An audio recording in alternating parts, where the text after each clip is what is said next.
The phenomenon in which the symmetrical shape of the anion gets deformed by the approach of the cation closer to it is called polarization of the anion.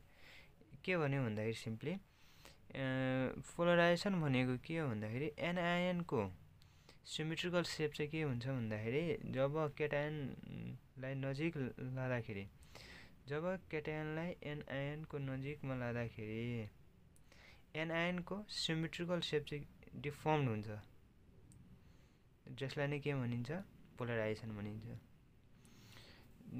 यहाँ फिगरमा पनि देखाइएको छ कि यो एउटा cation for example lithium cation भनेर लिएको छौँ र अर्को चाहिँ एनायन भनेर लिएको छ। यो चाहिँ यति बेला चाहिँ symmetrical iodide ion that is anion. र जब केटायनलाई चाहिँ नजिक लाँदाखेरि यसको सेप चाहिँ के हुन्छ भन्दाखेरि यस्तो डिफर्म्ड भइहाल्छ। यो सिमेट्रिकल सेप चाहिँ यो डिफर्म्ड भयो नि त। यो पोजिटिभ चार्जले गर्दाखेरि यसलाई एनायनलाई आफ्नोतिर तानिरहेको छ। त्यसपछि the ability of a cation to polarize an anion is called its polarizing power. Polarizing power भनेको के हो भन्दाखेरि केटायनको क्यापेसिटी हो टु पोलराइज एनायन भनेको the capacity to deform the anion is known as polarising power of cation पनि भनिन्छ। त्यसपछि पोलराइजिबिलिटी भनेको the tendency of an ion to get polarised by cation is called polarisability.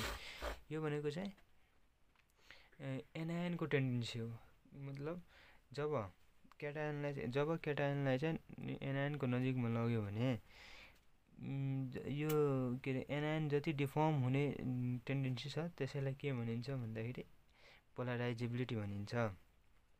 The greater is the polarisation the higher is covalent character.